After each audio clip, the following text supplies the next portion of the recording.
I want you to think about the last time you parked at a massive mall or airport parking lot. You confidently tell yourself, yeah, I'll remember this spot. And then an hour later, you're walking around pressing your panic button like a lost soul, convinced, absolutely convinced that your car was just here, somewhere. That's why parking garages use large numbers and letters to mark their sections, and we usually end up taking photos of these. But in the end, losing your parking spot is just a minor inconvenience. Just a little extra walking, a little frustration, and eventually you'll find your car. But now I want you to think about a similar kind of misidentification. Not of a parking spot, but of a person. And this time, the consequences aren't just annoying, they're life altering. In July 1984, a young woman named Jennifer Thompson was raped in her apartment. She was determined to memorize her attacker's face so she could later identify him. Thompson said, I was absolutely, positively, without a doubt certain he was the man who raped me when I got on that witness stand and testified against him. His name was Ronald Cotton. Now, the jury understandably found Thompson's account convincing, and so Cotton was found guilty and sentenced to life in prison. But Cotton did not rape Thompson. The real perpetrator was a man named Bobby Poole. And so Cotton spent almost 11 years in prison before DNA evidence finally exonerated him. Now, how does something like this happen? Well, we like to think that memory works like a video camera, recording, storing, and replaying events exactly as they happened. But this is not the case. Let's take a few steps back to learn more about how this process actually works. The first stage of memory is encoding.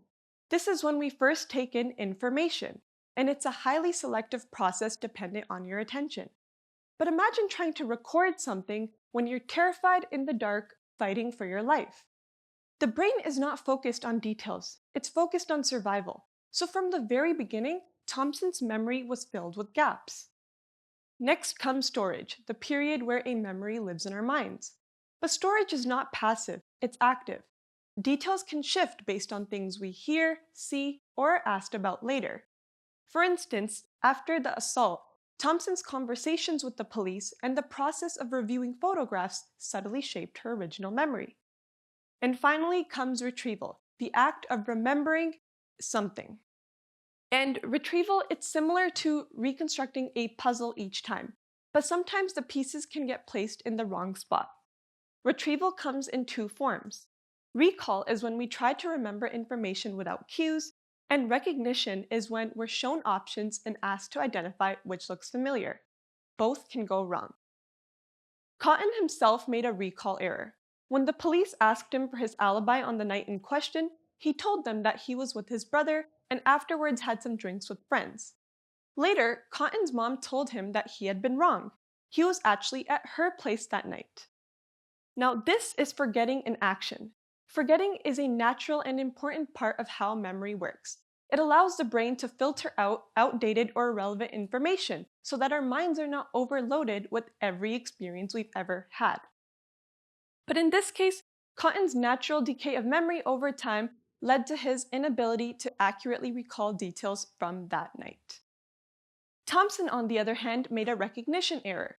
When she saw the photo and live lineups, Cotton's face seemed familiar enough for her brain to fill in the missing pieces, and that sense of familiarity eventually grew into absolute certainty.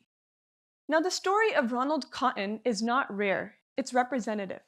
According to the Innocence Project, between 1989 to 2020, around 70% of wrongful convictions later overturned through DNA evidence involved false eyewitness testimony. Now, this raises an important question. If memory is this faulty, what can we do to make eyewitness testimony more reliable? Well, the good news is that psychology hasn't just exposed the problem, it's also offered solutions. One major improvement is telling witnesses that the real perpetrator may not even be in the lineup, which removes the pressure to choose someone, especially if they're unsure. Another strategy is to present suspects one at a time so that they're not presented all together. This is called a sequential lineup, and it prevents something called relative judgment, where a witness chooses a face that looks closest to their memory instead of the actual match. And finally, witnesses should not be shown the same suspect multiple times, because repeated exposure can create confidence in a choice, even if it's the wrong one. None of these reforms will ever make eyewitness testimony perfect. That's why Ronald Cotton's story matters so much.